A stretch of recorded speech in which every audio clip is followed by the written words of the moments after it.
you hear the egalitarian clarion call everywhere. Everything should be equal. Everything should be equally distributed. We should strive for equity. It's like, wrong. Especially if you're a conservative. Wrong. What we want are just hierarchies of competence. Not everyone's a neurosurgeon. You know, if your father has a brain tumor, you probably want a hierarchy of competence for neurosurgeons, so you can pick the one that's the best, so that he might not die. That's what a hierarchy of competence is for. For the postmodernists, there's no hierarchy that isn't based on power. Well, because they think the world runs on power. And that's why they're willing to use power to get what they want, because it's the only thing they believe in. But a valid hierarchy of competence, it's God, we need those things, man.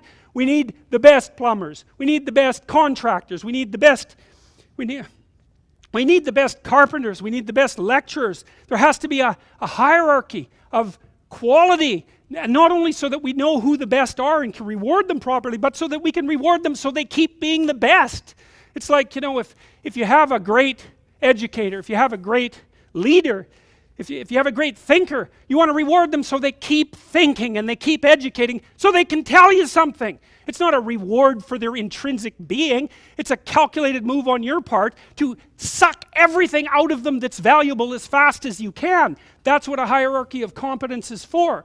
And the idea that hierarchies of competence don't exist it's so cynical. It's such a pathologically cynical idea. And it's actually quite patently untrue, because here's an interesting tidbit from the psychological literature. Let's say you want to determine what the best predictors are for lifetime success in a Western society. Well, what would you hope for? How about intelligence? There'd be a good one. Let's hope the smart people occupy more positions of complexity, right? Because they're smarter. Would you want it any other way? Okay, and that's great. The number one predictor of accomplishment in Western societies is intelligence. So that means the system works. What's the number two predictor? Conscientiousness. Well, what's that? It's a trait marker for hard work. So who gets ahead? Smart people who work hard. Now, that doesn't account for every bit of the difference between people in terms of their hierarchical structure, because hierarchies aren't perfect. They're corrupt. People get to the top sometimes because they're psychopathic, although, believe me, a hell of a lot less than you think. Because a psychopath has to keep moving from place to place, because once he reveals himself as deceitful and untrustworthy, he has to go find new suckers to fleece. So the idea that, you know, there's no distinction between a CEO and a psychopath, it's like, that's only made by someone who A, knows nothing about psychopaths, B, knows nothing about CEOs, and C, has something fundamental against the entire capitalist structure, because it's simply not true. Corrupt, sometimes, greedy, sometimes, short-sighted, sometimes running companies that are doing their best to auger themselves into the ground, and so, you know, it's bad people running a dying organization. But generally speaking, it's not the case. Our hierarchies of competence are reasonably functional, and not only are they functional, they're valuable. We need to know who the competent people are, and we need to reward them. And even more importantly, we need to tell young people, hey, there's some hierarchies of competence out there. Like 1,000 of them. Go be a plumber, man, but be a good one, you know? Be an honest one. I had a plumber once, you know. It was the night before we were putting drywall in our house. We were redoing a house, and he had put in all the plastic piping, you know. And I was going to test the joints. They're supposed to be glued together with this pipe glue, right? And I told him I had to test the joints, and he said, well, you don't have to test my joints, they never leak. And I thought, yeah, that's okay. How about if I test them? So I went up on the 3rd floor and filled the pipes with water, capping them in the basement like you're supposed to. And like half an hour later, I had 2 inches of water in the basement. There were 30 leaking joints. And that was the night before the drywallers were supposed to show up. So he wasn't particularly competent. That's the point of that story. But even more so, he had put a bunch of the plastic pipe outside where the drywall would be, so it would have been sticking through the wall. So I spent a frenetic night, you know, sawing through plastic pipe and re-gluing joints so that the drywallers could come in. What's the point? If you're going to be a plumber, man, be a good plumber, because otherwise all you do is go out there and cause trouble. We don't need people to cause more trouble. We need people to solve problems.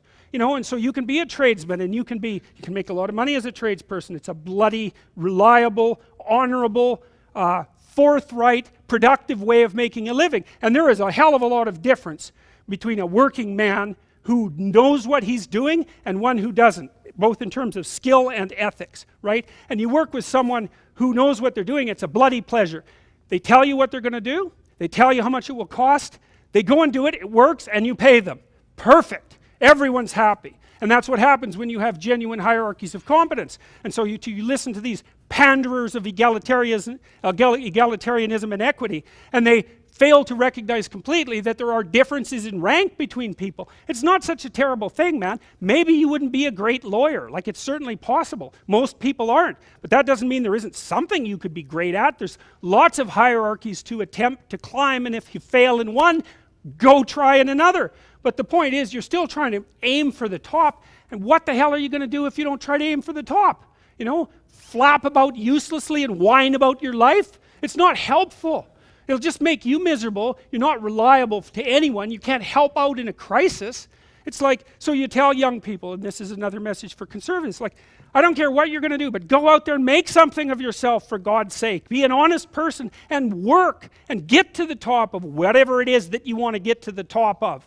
You know, and stand up for yourself like a respectable human being and be a bit of a light on the world instead of a blight. You know, and you can tell young people that, and they haven't been told that by anyone now. And so the young men are so hungry for that it's painful to watch. They're so relieved when someone finally comes up and says, hey, you know, you get your act together a bit, discipline yourself, see if you can learn to tell the truth, concentrate on something for a year or two, you could be a bloody world beater. They think, really? That's possible? Wow, that would be interesting. That might make life worth living. It's like, yeah, it might. So why don't you go do it? That's what the damn universities were supposed to be teaching people, and they've forgotten that. I went to Harvard a month and a half. I used to teach there, and I talked to a bunch of students, you know, and I told them, it's not easy to get into Harvard, you know. Like, you're a valedictorian if you're at Harvard. And not only are you a valedictorian, you're way better than most people at least 2 other things, or you don't get in. And so, like, I don't know what the acceptance rate is, like 5%, and believe me, not everybody applies, so it's a very selective school. And so why am I saying that? It's like, these are high quality kids. So I told them what I just told you. It's like, here you are at Harvard. It's like, get yourself educated, man. Read some books, learn to talk, learn to think, make yourself into something. Get the hell out there and make the world that put you here happy that you were put there in that great institution. You know, and they came up to me afterwards and said, God, I wish someone would have told us that when we were in our first year. It's like, Jesus, why didn't someone tell them that? For God's sake, it's supposed to be the greatest university in the world. Is it so difficult to figure that out? Well, it is, if that isn't what you want to have happen in the university. You want to make cringing milksops who whine about being victims while they're going to Ivy League institutions. Jesus, it's pathetic.